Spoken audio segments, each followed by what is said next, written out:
Hello दोस्तों, इस video में चलिए शुरू करते हैं क्लास 12 चैप्टर 12 लीनियर प्रोग्रामिंग का इंट्रोडक्शन। देखते हैं क्या है, मतलब इस चैप्टर में हमें करना क्या है। और देखिए दोस्तों, अगर आप इस वीडियो को देख रहे हो तो चैनल को लाइक शेयर और सब्सक्राइब कर दीजिएगा, क्योंकि देखिए इन चीज़ों से जो है ना, पैसे नहीं लगते इन चीज़ों के, लेकिन हमें मोटिवेशन मिलता है कि भी लोग हमारे वीडियो को ज़्यादा से ज़्यादा देख रहे हैं और हमारा वीडियो लोगों तक पहुंच रहा है। स्टूडेंट्स जो है ना इन वीडियोज़ को पसंद कर रहे हैं, तो मोटिवेशन मिलता है और इन चीज़ों के पैसे नहीं लगते, बस इतना सा है। तो शेयर और सब्सक्राइब और लाइक कर दीजिएगा भाई। तो चलिए, चैप्टर का नाम है लीनियर प्रोग्रामिंग। देखिए, लीनियर इक्वेशन तो आपने 10th क्लास में पढ़ी होंगी, बस वहीं से ये लीनियर वर्ड उठा रखा है। लीनियर का मतलब होता है एक ऐसी इक्वेशन जिसमें जो है ना हमारे जो वेरिएबल्स होते हैं उनकी हाईएस्ट पावर क्या होती है, 1 होती है। और उन इक्वेशंस को एक प्रोग्राम के अंदर यूज करना, बस उसी का नाम होता है लीनियर प्रोग्रामिंग। मेनली जैसे हम कोई बिजनेस करते हैं या कोई इंडस्ट्री है,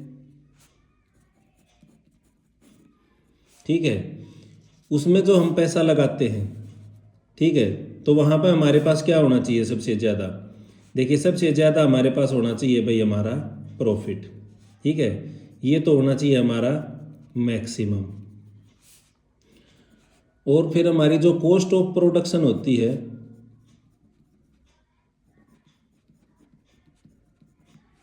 ये हमारी क्या होनी चाहिए, ये हमारी होनी चाहिए मिनिमम। बस यही प्रोग्रामिंग होती है। तो जो लीनियर प्रोग्रामिंग होती है ना, जो हमारा चैप्टर है, उसमें सबसे पहली चीज़ जो हम देखेंगे वो होती है ऑब्जेक्टिव फंक्शन। कोई ऐसे करके एक हमें फंक्शन मिलेगा, ठीक है भाई, z=ax+by, ये इसकी एक स्टैंडर्ड फॉर्म है, ठीक है।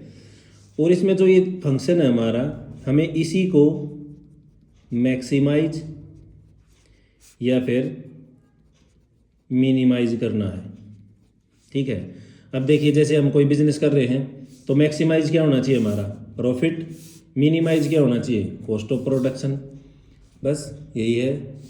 इसमें जो है ना, एक जैसे कोई भी हम बिजनेस करते हैं उसमें जो है ना बहुत सारी कंडीशंस होती हैं हमारी, ठीक है। जैसे मान लो मैं भाई कोई जूता बनाने की फैक्ट्री खोल लेता हूँ, ठीक है, तो उसमें जो मेरी कॉस्ट ऑफ प्रोडक्शन होगी ना, वो मेरी कम से कम होनी चाहिए और प्रॉफिट मेरा क्या होना चाहिए, ज़्यादा से ज़्यादा। तो वहाँ पर क्या होगा, कुछ जो है ना कंडीशंस होती हैं जिनको इस चैप्टर में सब्जेक्ट टू कंस्ट्रेंट्स कहा गया है, ठीक है।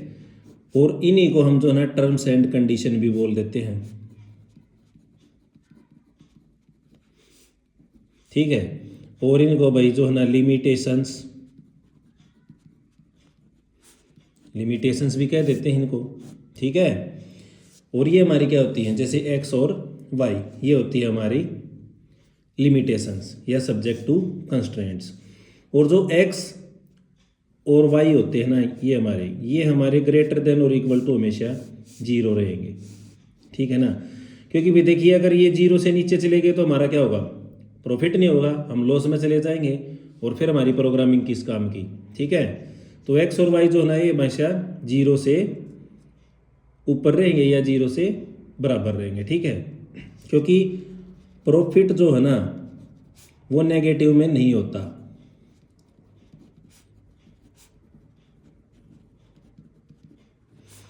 ठीक है। अगर प्रॉफिट नेगेटिव हो गया तो उसको हम क्या बोलते हैं, लॉस। और किसी भी बिजनेस में लॉस हमारा नहीं होना चाहिए, ठीक है। और हमारा जो सॉल्यूशन होगा इस फंक्शन का, ठीक है, सॉल्यूशन ऑफ जेड। और जेड क्या हमारा, हमारा ऑब्जेक्टिव फंक्शन है।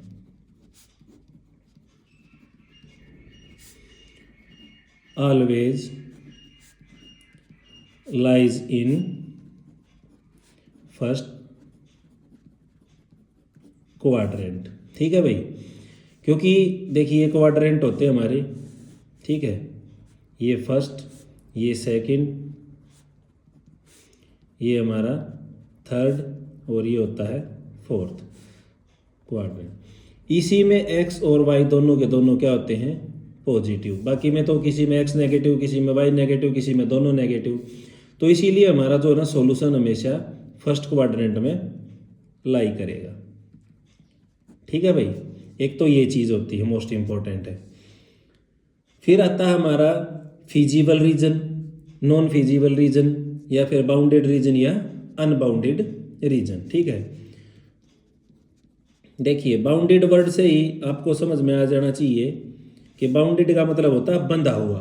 ठीक है, बाउंडेड का मतलब जैसे सपोज करो भाई ये हमारा क्वाड्रेंट है फर्स्ट, ठीक है, और ये हमारी कोई फंक्शन की इक्वेशन ऑफ लाइन बन गई हमारी। ठीक है, तो ये अगर जो हमारा सॉल्यूशन आ जाता है, देखिए एक तो ये पॉइंट हो गया, एक ये पॉइंट हो गया, और ये हमारा ओरिजिन हो गया।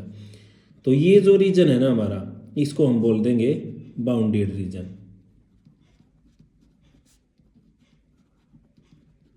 ठीक है, और सपोज करो कोई ऐसा आ जाए, अब बात करते हैं अनबाउंडेड रीजन की। अनबाउंडेड रीजन मतलब जैसे हमारी कोई ऐसी इक्वेशन आ जाए, भाई एक तो लाइन ये होगी हमारी, एक लाइन ये हो गई, और जो सॉल्यूशन आ जाए हमारा ये वाला हो जाए। तो ये तो देखो भाई कहीं तक भी जा सकता है ना ऊपर। ठीक है, मतलब इनफाइनाइट तक जा सकता है। तो ये रीजन हमारा हो गया अनबाउंडेड रीजन। ठीक है भाई, अच्छा अब बात आती है फीजिबल सॉल्यूशन की। ठीक है, क्या होता है फीजिबल सॉल्यूशन? ये हमारा क्या होता है, ये होता है area in which solution exist, यानी ये वाला एरिया। ठीक है, ये हमारा होगा feasible region, feasible solution, feasible region. ठीक है भाई, तो ये हो गया हमारा फिजिबल। और इसके अलावा ठीक है, जो नॉन फिजिबल रीजन हो गया ना, नॉन फिजिबल, ठीक है, सॉल्यूशन, ये वो एरिया होता है अदर देन फिजिबल।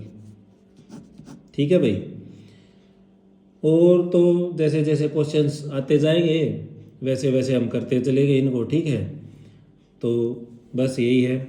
इंट्रोडक्शन का मतलब होता है मोटा मोटा बस ये समझ आ जाए कि इस मतलब चैप्टर में हमें करना क्या है। ठीक है, कोई एक फंक्शन दे देगा, ठीक है, z is equal to x plus b y, ये स्टैंडर्ड इक्वेशन थी भाई इसकी, और उसमें एक्स और वाई पे कोई कंडीशन दे देगा कि एक्स जो ना ये नहीं होना चाहिए, वाई ये नहीं होना चाहिए, और उसका फिर हमें ग्राफ प्लॉट करके दिखाना है। ठीक है, तो दोस्तों आपका अपना चैनल है, फिर से कह रहे हैं भाई लाइक करिए, शेयर करिए, सब्सक्राइब करिए, हमें मोटिवेशन मिलता है।